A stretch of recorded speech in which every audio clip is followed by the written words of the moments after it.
We're here to play The Shade's Tale, which is an Ironclaw 2nd Edition actual play role-playing game. And I am joined by an intrepid crew of anthropomorphic animals, and we're going to go down the line and introduce everyone. But first, I'll do a little bit of a recap from last session. I think Griff wasn't here, so this will be good, and yeah, this will be good. So, recap session. All the details. You guys, all the details. Griff, if you have any specific questions, because you missed 2 sessions, maybe 1 or 2. If you have any specific questions, just let them loose, and we'll do our best to answer them. So, all right. As of last session, the party had traveled south to the city of Ardent. They were on their way to request the aid of the paladins of Ardent, the Ardentines, in their help to get their help expunging more of the unholy forces from the land. On their way down, they were accosted by guards from the Enclume. I always say it both ways. We're sticking with Enclume. They get accosted by Enclume guards who are looking for the lost Rinaldi heirloom sword. It was recently stolen from their treasury, and they are hunting down the bandits that took it. But you guys talked your way out of it, and they let you go, in no small part due to Connor throwing his nobility around. As you guys made it to the edge of the Ardentine forest, you were then again attacked by familiar faces. It was Handsome Marshall, the leader of the mercenaries that you briefly hired in Shalon Sasalja, and then parted ways with shortly thereafter. It seems like they were after Mercurio. They thought that he would be worth something as a bounty, and they went to attack, and Dan decided to engage them in a duel instead, and handily defeated one of their best men. So they backed down and were driven off. After that, you guys made it to the city, and you were able to convince the clergy to lend you some aspiring paladins in training. One of whom did not get on very well with the rest of the group. He was a little bit of a jerk. But nevertheless, you guys traveled further south to this unholy ritual site where you fought a giant zombie gorilla and another necromancer. You guys defeated them handily. After the fact, this headstrong paladin challenged Dan to a duel, which also didn't end well for him. He ended up dying. The rest of the paladins witnessed this, and it was obvious that it was a fair duel. They still weren't super happy about it and decided to take their leave of your party. So, I think that brings us up to speed. I'm going to apologize in advance because I'm getting over a cold, so I think my question right now is, where are we going right now? That's a good question. So, one detail that I overlooked is that on your way to in the forest of Ardent, you came across he was kind of an old beggar, possibly a ranger, who said that there were a group of bandits that would be interested in meeting Mercurio. They had been searching for the heir to the Rinaldi throne, and that they could be found in a location known as the Devil's Barrow, which, if we jump to our map, they said would somewhere over here to the east of Lake Aube. Aub, maybe? Yeah, somewhere around there. It's Anushka knows of this place because it's sort of it's notorious. She's never been there, but apparently it's people consider it to be haunted, and even if it's not actually haunted, it is still dangerous. So it's a place that people are advised to avoid, travelers and messengers and the like. Everywhere is haunted these days. Oh yes, it's a bad scene in Calabria. So,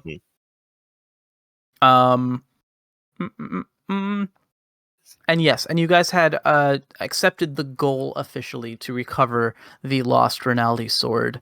I mean, the Enclume are looking for it, but also basically everybody's looking for it. So, Well, the thought process was is that the Mercurio is who they say he is, and the sword will identify him. So it's basically two goals related to the same person. exactly. Yep. Okay then. So, yep, that's the recap. And now we'll figure out if Griff can hear and sneeze at the same time. Yup. One of my special abilities. I took experience for that one. Cool. Got me on the Justice League. Right next to super accounting. Yeah. Who's that guy? That's Griffin. He's on communications. He can sneeze and hear at the same time. So I guess that is what we've been doing, and now for introductions. Yeah, now for introductions. I'm I just Red realized that it'd actually be super useful against poison ivy. I'm sorry. against poison. She does the pollen attack, and if you're allergic to pollen, right, you yeah, still I know guess what so. Superman and Batman are doing because you heard them while you were sneezing. Right, yeah. And if you're sneezing, you don't look attractive, and she doesn't want to kiss you with her poison lips. So, Yeah, snot fair running enough. down your face. Ugh, yeah. Okay, well, I'm Red. I'll be the game master, the host for today. Data, why don't you introduce yourself and your character? Yeah, I'm Dirty Dan. Lemur Brute. Personality bold, motto I am the greatest. Goals of the things we already just said, so no need to go back over them. Cool. Okay. Next up, we've got Arcloid playing Connor. Yes, I'm Arcloid. I play Connor Lavera de Ecrivis, the Brazen Raccoon Knight, and his motto is one hand washes the other. I have the same goals: recover the Rinaldi sword and help Mercurio regain his lost memory. Okay, and coming back after a bit of an absence, we've got Griffin playing Unknown.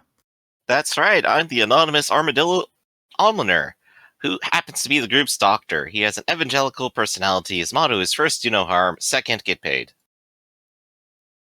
Okay. So yeah. Griff, I don't know, this may be putting the cart before the horse, or yeah, it's a little after the fact, but what was the last thing that you remembered of our adventures before you departed? I remember us getting drunk in Chalons or Saldre just as we arrived and looking for a party. Right, yes. And then you guys did recruit Handsome Marshall, and then some stuff went down, and you ended up I say you were leaving here for them the society. for the Copper Eye Society? Yeah, you were here for the Copper Eye Society bit. I don't remember that. Because that was post-party.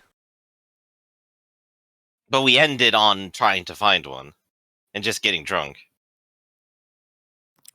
That must have been a picking up like on the next one. You don't remember the necklace thing with the green liquid in it? No, that was on the road in Honnette. That wasn't on the road. That was in town. But the old woman had it, and we beat her up for it. No. This was a guy. This was a professor at the college in the town. Never went. Yeah, there have been multiples of these things, of these necklaces, and the first one you encountered on the road. Well, this was part of the Copper Eye Society thing. Yeah, I guess Griff wasn't there for that part. Yep, that's right. Well, whatever. What's past is past. It does not matter. We live in the present. So, let's see. You guys are, well, I guess it's up to you. Let me ask you what you want to do. We can pick up immediately after the events of Ardent. You guys are currently in another horrible swamp, although one that the doctor has just finished consecrating. One more for the books. All right. So middle of the swamp then? Yeah, middle of the swamp. I mean, you guys can go basically anywhere at this point. You could head up back north to Ardent. is the closest like large city / outpost. If you want to investigate the Barrow, that's further north. We've already marked it on the map. All right, sorry, you're right. That was 2 weeks ago, and you were gone. That was the first week you were gone. Yep. I was thinking we could go to Conscient and see if, let me see, Delphina has any information for us that she remembered, because that's on the way to the burrow. Gotcha. Yes, the cognoscente. Yeah, you guys could head up that way if you'd like. Yeah, Let's and see. I think heading to the Barrow is definitely going to be Barrow is going to be like the best bet, just because it's the most recent and active lead we have for Mercurio. Also, wrong accent. You went with an Huh? Italian accent there. We're in the middle of a French flavor territory. I'm sure they'll never notice. Hmm. Oh yeah, I don't know it'll why. totally be the end of Inglorious Bastards, right?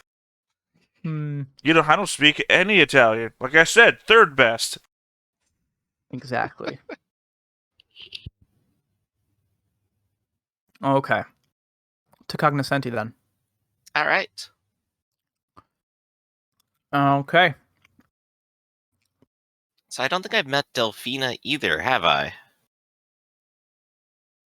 Well, the things I was Delphina. just describing were in this town, so no. Right. Okay. So yeah, I haven't. Oh, and that's a bit of a journey too. It is. It's gonna be many days on the road, but luckily, you guys have an uneventful journey. 2, 3, 4, 5. Yeah, that's almost a week. Making me dig through my old notes now for this character. Now Anonymous is proving himself to be the academic of the group. Yes, Doctor, 5 days is almost a week. I'll be getting numbers right eventually. I'm apparently still drunk. Punch drunk. 2 weeks ago. Okay, Connor, do you happen to remember the name of your professor friend who stays here? Oh, geez. I'm sorry. You asking me to remember things is like asking God not to murder people on a whim. Well, I'm here and I should have this written down. That was 2 weeks ago. Yeah. Hey, Griff, you remember the party you just joined 2 weeks ago? I remember getting very drunk. There was a person there. What was their name, Griff? Mercurio. Wait, no, he's right here. No, he was there. Technically, you're not right, which is the best kind of right. If you remember what that name was or make up a new one, I will definitely put it in my sheet. Oh, we do not have that card anymore, do we? I'm gonna just delete that. And I guess the Dre's went free. Was it Vico? Gosh darn it, Vico sounds right to me. I have a title here of an episode from 2 weeks ago called Clever Vico. There it is. I don't know if Vico that's the who it is or not. Carpathian? No, that's good. That's The only alternative is the next episode after that is My Name is Anne. Is their name Anne? No, I not don't Anne. name these things right. So don't keep my episode titles as what they are. I believe we said he was my fencing teacher. Yeah, and strategy. Mm-hmm. And someone here mentioned the name of the cognoscente that he knew as well. I'm very mad at myself for That not having was, this handy. Delphina. Adolfina, you said? Something like that. That's what it is now. Oh, I named I'll it look it up Clever when I'm Vico typing because this you thing. typed into chat Clever Vico. There you go. Did I happen to type another name in? Well, that's the first one. Let's keep scrolling through this recording. All of our bad memories. Delphina. You're just using him as a link up, though, right? Oh, Alphalina. That's it. Alphalina. Trying to pronounce that word is very difficult. I have Do it slowly. So it was the right one. There we go. See, half the problem Felina, is that if okay. I'm going by what's in chat, all I do is just blather on in chat all the time, so it's just full of me saying shit. Hair-raising tales about raising hairs. Alphelina. Gotcha. Okay, thank you. Okay, so when you guys return to Conscience, you see that there is an increased guard presence. You can see some of these guards based on the armaments that they have and the colors that they wear on their tunics. You can tell that they are at least envoys from Enclume. I guess there are not that many of them. There's maybe a handful, maybe 3 or 4, but they are bolstered by the local guard as well. And they are going around asking people on the streets, engaging people in conversation. It looks like they're staging kind of they're trying to strong arm information out of people, and you can see that one of these passerbys happens to be Clever Vico, who, from his posture, he's got his chest puffed out. He's seeming indignant, and he's kind of trying to look down his nose at these horses that are much taller than he is, answering indignantly. And then he catches sight of you around the side of one of these guards that is interrogating him. And he gives you kind of like a pleading gesture, like he could use the help of your noble family name right about now, Connor. Well then, far be it for me to leave him in the dust. He taught me all I know about them, after all. So, yeah, Connor will stride boldly forward towards the guard and Vico and clear his throat once he gets close enough to have a polite conversation. The guard kind of wheels on you. You can see that he is agitated, but when he notices that he's speaking to a nobleman, his demeanor calms slightly. Here now, what's the problem? Forgive me, my lord. We are in the process of asking the people of this settlement for information that might pertain to the group of bandits calling themselves the Children of the Shade. This individual in particular has been giving us some trouble. He refuses to answer any questions straight. And Vico will pipe up and say, Now, this is an unlawful interrogation, and I see no need to answer to any of your foolish questions.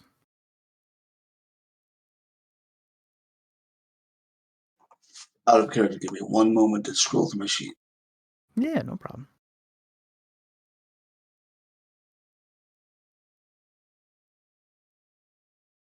Connor puts his hands on his hips, surreptitiously patting his coin pouch, which jingles nicely as he does.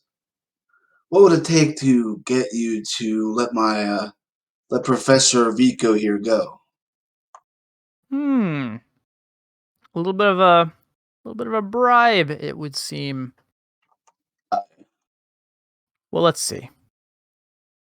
I'm willing to make this a will and a negotiation, and if you want to take a bonus D8 for your bribe, you can do that as well.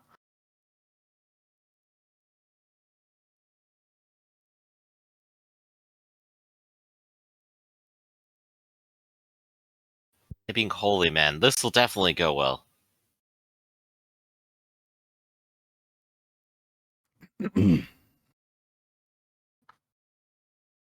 May I throw my nobility on this if it doesn't help? I mean, if the bribe doesn't help. This is an official noble bribe. Aha. Okay. Still too. Yeah, the guards will pass a glance between one another and look at you and look at the coin purse, and they say, I'm sorry, my lord. We did not mean to get you involved. And we will leave your man here. Carry out our investigation elsewhere. If you hear anything about these vagabonds, we would greatly appreciate any information that you have. And they give you kind of curt bows. It doesn't look like they're going to take your bribe. That's what 2 successes will get you. That's nice of them. Clever Vico is going to make a rude gesture at their backs as they stomp away, and turn to you and say, you're a good lad. Well now, come back to my quarters and tell me of your exploits. Were you able to find the Ardentines and perhaps any further news about this strange collection of the conspiracy? He says in a low tone. We found them, and they now know of the plague of necromancy that is sweeping through Calabria. They promised to look into it and do what they could. Although, between the two of us, I'm not sure if they're not in on it. His eyes go wide at that, but he has never been one to put too much faith in religion, and he nods to you and he'll say, well, it sounds like you've done all that you could do, so I am, I'm proud of you. Let us hope that those with the power to combat these forces will do the right thing and not give in to their baser temptations. In the meantime, we should talk about this investigation from Enclume. And he's going to go on to tell you basically nothing you don't already know. Having encountered these individuals on your own, they're looking for this Rinaldi sword. Apparently, the story is that it was stolen from their treasury by a group of bandits. They chased the bandits outside of town. They caught the bandits, but when they did, the bandits did not have the sword on them anymore. They're in the process of putting these vagabonds to the question, but they're also sweeping the surrounding surrounding lands. So presumably, the bandits haven't given up the location yet. No one knows where it is, but all of these investigations have led to a lot of local rumor and hearsay and gossip. The subject of the lost sword has become kind of a popular bit of urban lore in these areas these days.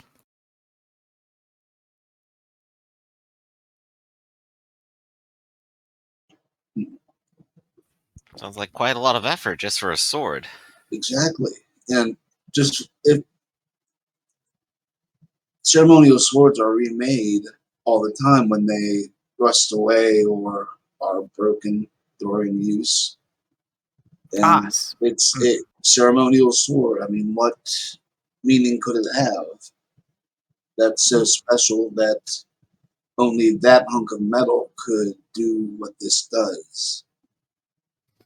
Well, if the tales are to be believed, the sword has value to many different people for its craft. Apparently, it harkens back to a long-forgotten method of sword forging, known only to the ancient Rinaldi lineage. It is for that reason that the Enclume have taken such a keen interest in its design, as they fancy themselves the greatest weaponsmiths in the land.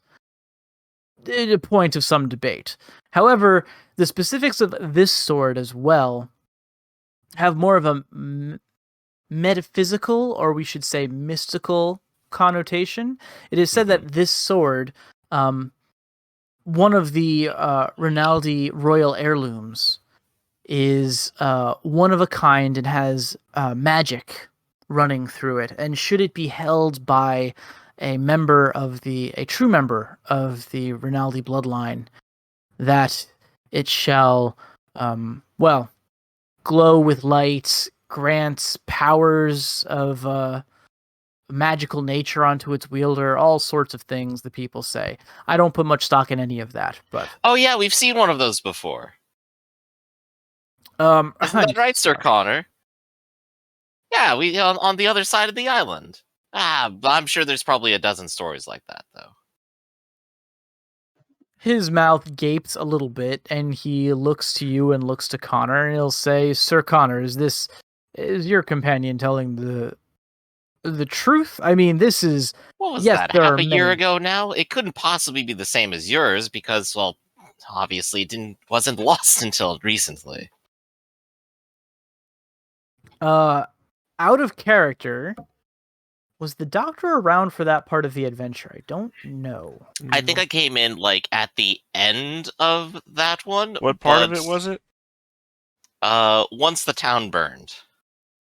Yeah, no, 'cause because that's when after he that we died. went to after that we went to Bruges, which we found you. So yeah, all of that shit happened before we met you. I'm trying to remember. There was the Kraken Woad episode is where we found those.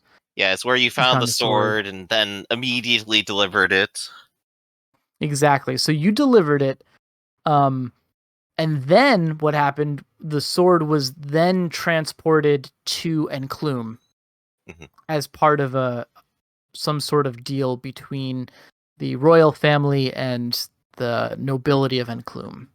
Right. So what Connor has probably done at some point is probably set the tale of like, oh yeah, we were there, we fought some bandits, we got a sword, the bandit said it was really important, we delivered it, and then suddenly it's revealed, wait a second, this is actually the same sword? They just moved it over here? Well, small world, isn't it? Small world. Yep. Apparently this sword, you just can't be rid of it. In fact, I mean, if we think actually, it seems like it likes getting lost very frequently. At least it didn't go into a lake this time. I think Anushka got a curse.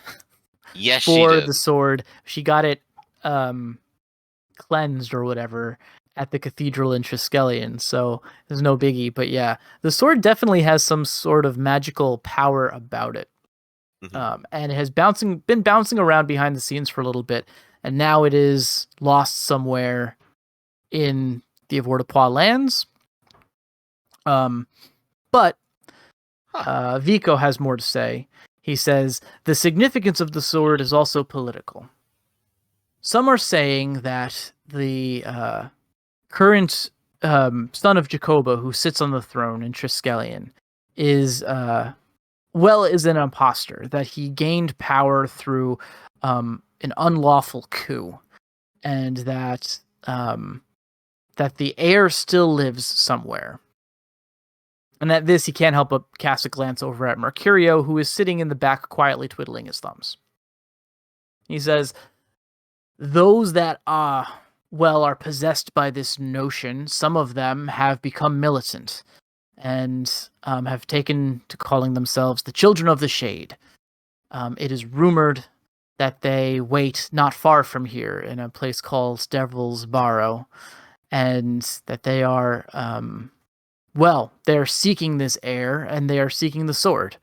One can only imagine they intend to stage a coup of the Triskellion throne. It sounds far-fetched and somewhat misguided, but then again, we don't really know what they're capable of, and perhaps people would rally behind an heir if you believe in those kind of chivalrous notions, which I know that you do, Sir Connor. He nods. There's nothing wrong with chivalry, with doing what is right and living by a code. I just fear that this campaign of theirs is doomed to failure. In any case, what is it that has brought you back to Conscient? It seems that you have, washed your hands of this Copper Eye Society business. So was it just to come and trade pleasantries with me then? We've come to... Let me think of something here real quick, because I hate lying to my old mentor. But I don't want to tell him that, hey, yeah, we're doing what you just said, you know? Because if somebody questions him about it, then they'll know exactly where we're going. You don't want to put him in a compromised position. Right. But he doesn't know can't hurt him, you know? Exactly. So I'm sure, like, being a noble with D8 negotiation and D10 deceit, he can think of a story like, yeah, we're going to Ascetique to speak to the clerics there. Something like that, along the same lines of, why we went to Ardent. And the spreading the word of the necromancy. Got it. And he accepts this. It's a reasonable enough and a worthy quest for one such as yourself. He does caution you, though. He says, and he's addressing Mercurio now. He says, brother, I hate to tell you this, but it is dangerous to be one such as yourself, as a gray fox in this area at this time. Specifically for these reasons, the appearance of this strange sword, these bandits, well, I'm not saying anything. I'm just saying that tempers are high right now.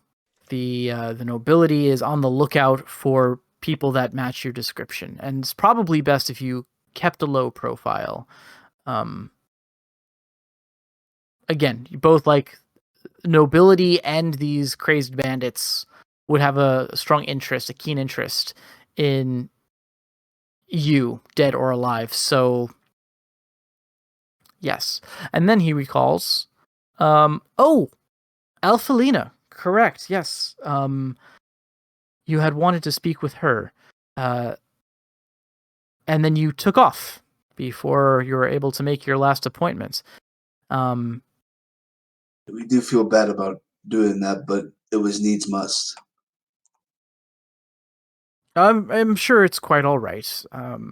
But I would ask that you, if you do decide to meet with her this time, you apologize on my behalf. She is a very busy woman, and it's difficult to, I only have so many favors to cash in at this point. Yes, but of course. I would not want to sully your good name with anybody in power like that.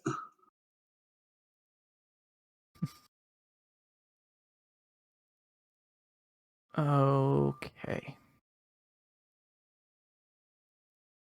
All right. So yeah, he says that you'll have to stay the night. Because he's going to try to arrange another meeting with this woman. But but the following day you are given audience with this Alphalina. She is kind of a stout cat, and she has wearing the robes of a scholar, but when you enter into her study, you can see that there are, I guess the doctor especially would notice this, there is a lot of medical herbs and also books on a variety of subjects. And you can get the impression that Medical she herbs. has been trained in medicine.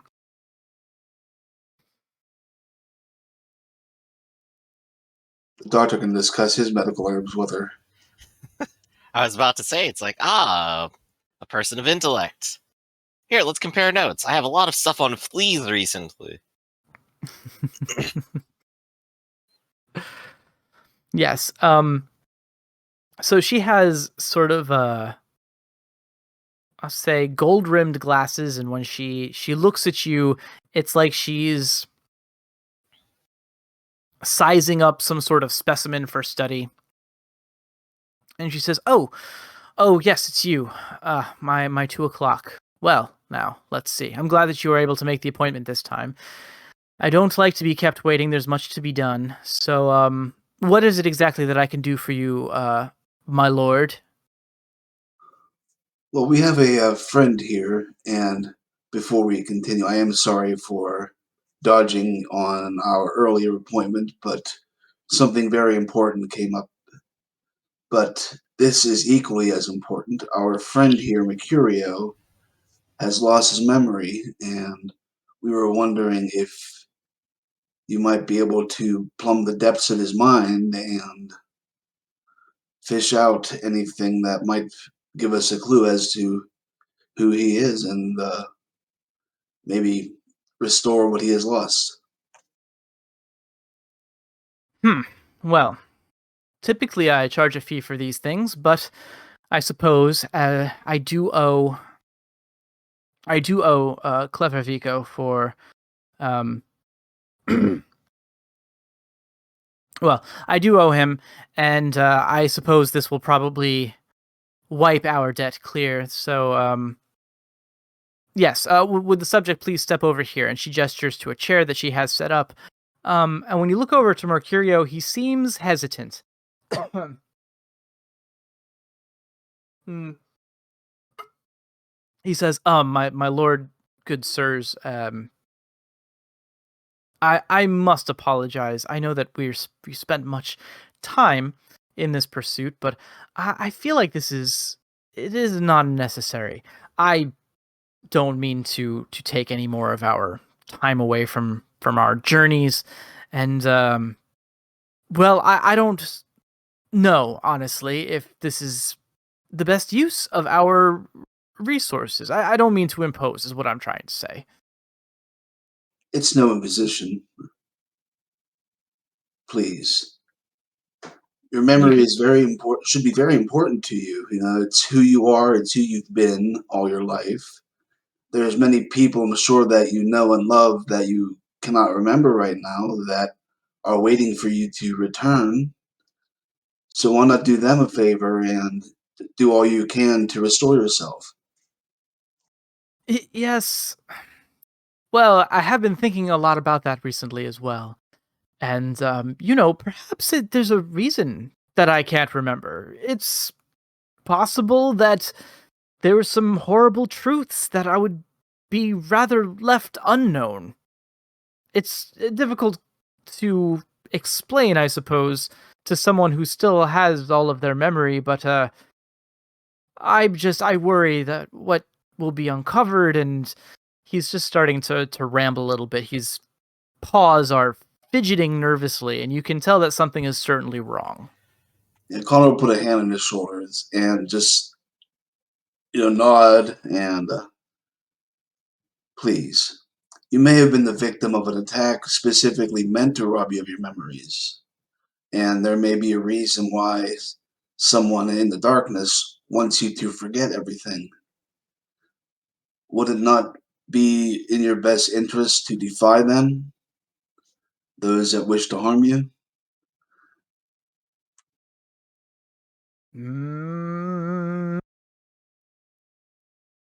Okay. Gotcha. All right. Your earnest care for his well-being has moved him to the point where he's still nervous, but he says, "All right, I suppose you raise a good point." And he walks over and he'll get seated in the chair. Alphalina will roll her eyes slightly and say, "Okay, so it helps me to know exactly what it is that we are trying to do here. Vico had mentioned that this lad had lost his memory. Do you have a specific time frame that you want recovered?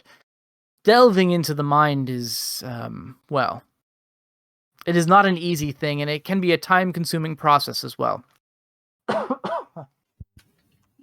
Well, we do know of when he was found, so we have a time frame on that, and we've been traveling since then. So we can narrow it down to a period of months. Very good. That will be an excellent place to start. Okay, so we're going to be doing a roll because we're going to see if Alphalina has any See if they can actually succeed. see if they can succeed, right? So based on the thought reading spell, it's a mind and inquiry roll. And I will say that Connor, because Connor, because you're helping out here, you can add an assist die. And why don't you go ahead and make the roll as well? So it would be 2d6. In this case, it'll be 2d6 and a d8.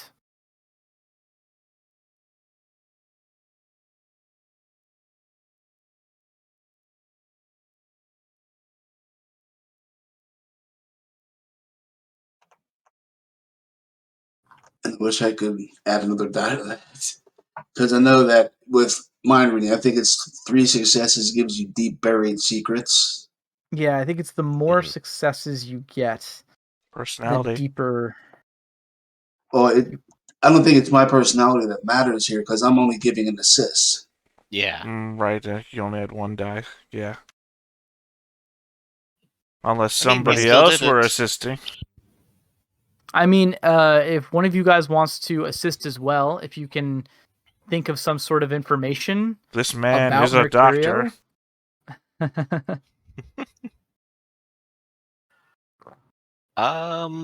What kind of assistance are we really looking for? You said like some kind of information of what? Well, yeah, if you can think of anything about Mercurio that would suggest the nature of his lost memories, and you can offer that up as information to help guide Alphalina in her, dive into his mind, that would be worth another assist die. Or there were those people who were trying to kidnap him. Perhaps they were onto something. Now I'm only thinking about Griffin's character in the Dr. Dre aspect. Because he's a doctor, right? But he's always carrying around that pipe smoke. Smoke weed every day. I still got 2 bricks of noted weed here. I was thinking of offering up some of that. The noted weed. How Get a about noted for the weed assist bonus. Might be a noted weed penalty, actually. I don't know. Yeah. But no, like, there were those kidnappers. They wanted him, and assumably some of their information might be correct. Perfect. That's good enough. They seemed to think that he was a person of note, potentially the lost heir. Alphalina rolls her eyes and shrugs at this notion. Apparently, I don't believe it either. It's something to go on, perhaps. If there's multiple people mistaking this individual, this man, for someone else, that might have could have left been a an imprint in charlatan his pretending to be an heir. Yes, exactly. This would be so exciting to find out. Okay. So add another D8, Connor, to your roll. All right. No, I thought the doctor was assisting the other person, not Connor. Yes, but I had Connor roll for her, so that I'm not But just Connor's already rolling. rolled. He's already added what he was going to add. You can only He's add letting me 1 roll the die. dice for him. Oh, okay. I'm just confused because I'm seeing things on the other. No, that's okay. I didn't actually have you guys roll for this assist. I just kind of gave the assist dice.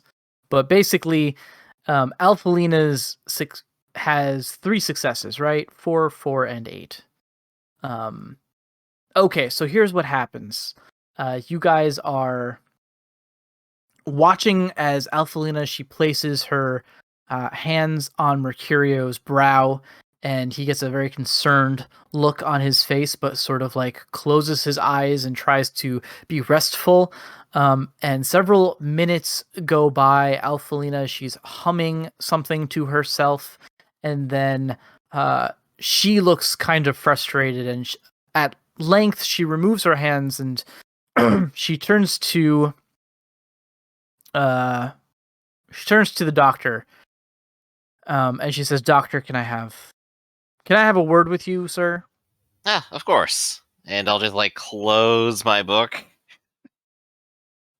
Yeah, and she says, "It might be best if we speak out in the lobby," and she'll excuse the two of you into a side room. And she says, "How much do you know about this Well, this Mercurio, this acolyte. Not more than association at this point. He remembered nothing, and we've traveled with him for a short time. He seems a pleasant sort of person, and I suppose that's why we've continued to try to help him. Well, I don't have much patience for pleasantries. Some of Mhm. the most evil acts that we have witnessed in our time have been conducted under the guise of niceties and have been excused by formality. In any case, I can't speak to his lost memories. I personally did not find any. Now, this would in itself not be concerning. There are many reasons why one might be able to lose their memories, and there are limits to my own abilities. I am but a low-level thought magician. However, I did sense that he was resisting my attempts. It is possible that that he himself does not wish to recover these memories. It is possible that the memories exist and that he is simply pretending not to have them. I cannot say definitively one way or another, only that you'll need a higher level cognoscenti if you wish to plumb the depths any further than I already have. I can offer you an herb that might loosen the lips of your friend and compel him to speak out about these memories, should they be extant. But beyond that, I'm afraid I've reached the limit of what I can accomplish. I suppose I could take the herb for now. It would be a strange con for him to continue on this way. I don't see the profit in it, and I've seen a number of cons in my time. There has to be something genuine to it, and I can only imagine some amount of anxiety to it. I saw how he squirmed just getting into here. It's true. For all of my studying, I must confess that I do not have the best grasp on the, well, it wouldn't be the human condition, would it? Right? On the mortal condition. People and their motivations often seem rather dull or nonsensical once you get to the bottom of it, but in any case, because I can't answer definitively, it's not worth me wasting any more of either of our time. I'm sorry I could not provide more definitive results, but let me get you that herb. All right, I'm going to go ahead and write down herb, and does it have like a formal name, or I'm just going to write down what it does? Oh, I don't think it has a formal name. We call it Loosening lips. Truth saying. Truth herb. Truth herb. Okay. There we go. She says it can be ingested in small quantities or crushed and smoked in a pipe. In either case, the effects should be the same. There we go. If you don't mind, I have another appointment lined up. Well, thank you for all of your time and effort. It's still been revealing one way or another. Oh, I'm glad to hear that. When you leave, Mercurio is a little bit nervous, and he says, did she see anything? Addressing you now, Doctor. What was it that she had to say? I'm afraid she didn't. It apparently is too far buried. We may need to find more to connect you to your previous memories, as we have often feared. That is a shame. I appreciate the effort, however. And I'll go ahead and put a hand on his shoulder and go, we won't stop until we return it to you.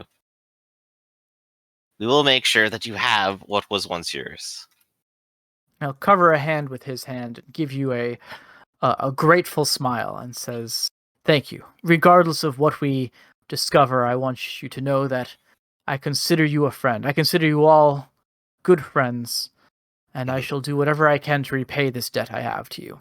So is this where the romantic music starts playing, or Oh yeah. do I have to wait later for that? If this was D&D 5e, this is where be like mashing inside, and go like, Cherry but blossom this seems petals like are too falling. much of a genuine reaction, really. I just expected it. And he covers your hand with his hand, and he locks eyes with your eyes. Yep. Careless And Whisper starts to play. The camera pans out. Yeah. I mean, not to Never say gonna dance anything. again. It doesn't have to be. We don't have insight. We do have No inquiry. If you rhythm. want to check, you're more than welcome to. If you want Sure. to make a roll, don't let me stop How you. egotistical. Is this man falling in love with me? Inquiry check. Wow, I managed to botch a mind inquiry. The answer is Doctor? yes. You do fall in love with him. The music swells. I fall in love with him like a friend. It's a There you go. platonic and chaste kind of There love. you go. Okay, well, I think needless to say, we don't get a lot of botches. Needless to say, you can't tell anything about his disposition one way or the other. Yeah, I believe this is completely and totally genuine, without any sort of doubt. Okay. I guess with that scene over, I do got the previous question. So, Anushka went to Fair Rouge, almost got arrested, and the doctor didn't get his bill, did he? I don't He didn't remember if we stay paid long. or not. In fairness, you're the one who creates the bill. That's right. You think you meant to say payment. Yes. The payment for the bill. Oh well. Well, so we've spent our time here, and what's our plan next then, Connor? Let's, I'd say we go to Lake Ob. To the Devil's Barrow. Or for like a swim. Well, I mean, we could put in both. I'm sorry, I'm just gonna have guilty feet ain't got no rhythm in my head for the rest of the day. Fair enough. Never gonna Okay. dance again. Well, are you going to tell Clever Vico of these plans? Are you going to tell anyone of these plans? It might be safer not to. Given the paladins are going around and want to go smash face to some bandits, well, maybe. The paladins are an ardent, though. Yeah, the soldiers on the of front the lines. tomb are so Oh. close, and they're after these bandits. I'd say let's not cue anyone into where we're going, just so we don't get any unexpected surprises. Look, So from that we get it first. a meta perspective, though, if you don't tell anybody where we're going, then our next characters all have an incentive to go there. We gotta figure out what happened to these guys. They didn't tell anybody what they were doing.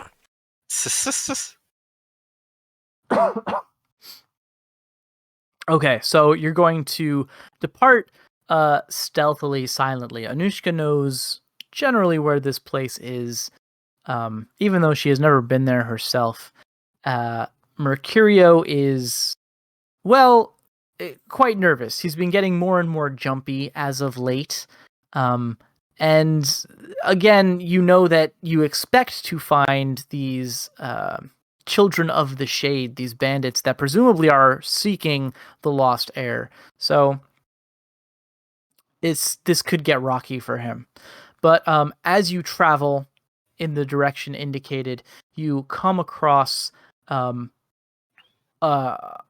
portion of the landscape that is less of the flat and rolling plains that you are familiar with in the Avoirdupois region, and more of a series of shallow hills that seem to be perpetually bathed in a thick, soupy fog.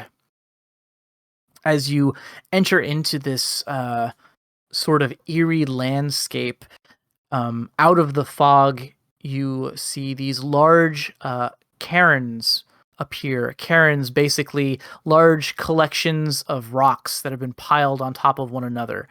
Their actual purpose is unclear, whether they were grave markings or some sort of art of some kind of long forgotten tribal community. Impossible to tell. All you know is that as they emerge from the mist, you are struck with the notion that large figures are coming towards you, and the effect is quite unnerving. You've been traveling for the better part of a day through this mist, searching for any sign of civilization. Several times you've heard calls in the distance. You've heard the howls of coyote. But when you try to track down their location, you are unable to find their source.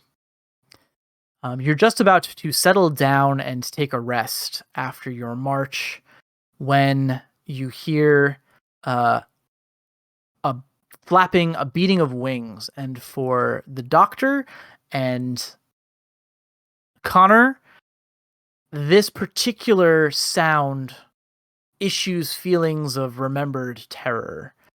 You flash back to the Phalon Woods, the Deep Wood, where you first encountered the Goblin Fian, and at first you think your mind is just playing tricks on you. There's no way that you would encounter one of those strange creatures here, this far away from the woods of the Phalon territories, and yet the sound grows. Multiple, at least 2, 3, possibly 4 of these winged creatures circling overhead. And as you look up, indeed, you do see shadowy figures of the large sort of wolf-like avian monstrosities circling overhead. And then appearing from the mist, breathing heavily and carrying with him a large and menacing sword that you have since seen many times in your nightmare. It happens to be a face that you are familiar with. It is that of Harmon, once thought lost to the lands of the goblin Morigna. Wow, Harmon, you scared me. What are you doing out here? How did you even get out here? I thought you were over around Harrogate. Last we heard of you. I mean, last you heard of Harmon, you thought he was dead. He got dragged away by goblins. Or were you not there for that, Doctor? I was not there for that either. Oh my god. Connor So was the only awkward. one that So was there really for it's that. just Connor. Connor, you're the only one, and you think that you're seeing ghosts here, Connor. Although, Doctor, even if you weren't there for that, I'm sure someone would have told you that, like, hey, Harmon got by a goblin. That's the kind of story you don't like. I don't believe it. It's Harmon. You don't believe it was hard. Yeah, it's just like, nah. Harmon wouldn't lose. You touch the illusion, it dissipates. No. But no, I've already told other people, like, well, he was captured. Maybe he's still there, That's right. You're kind of in denial. Mm-hmm. Anyhow. So yeah. So Connor, what is your reaction upon seeing Harmon back among the living? Well, he'll move away from our prepared camp and stand with his hands out like to the side, just like I'm not here to reach for my sword or anything, that kind of body language. Yeah. And he'll call out, "Hail!"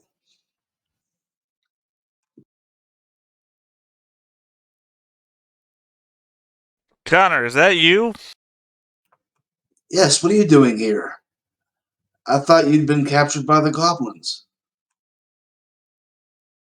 What are you doing here? I thought you died when you fell out of that tree.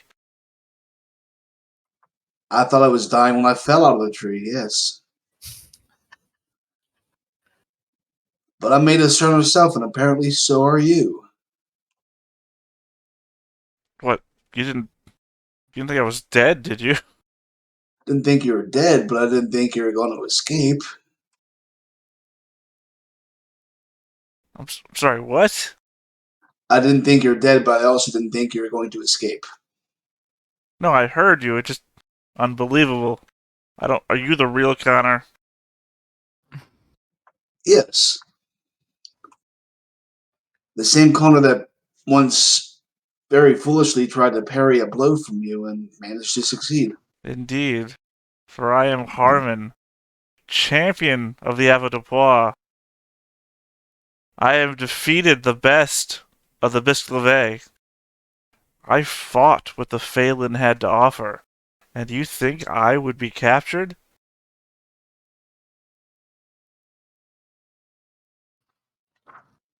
Well, supernatural forces are difficult to defeat with a sword, are But they not not? impossible. As you've proven. No, quite seriously, not impossible. Many swords have supernatural properties. Many a paladin carries himself a sword which inflicts a damage that what some would call otherworldly, yet being completely of mundane nature. So how did you end out up here? And out up here? Doctor, I see you've been knocked about the head. Well, I might still be a little bit drunk, but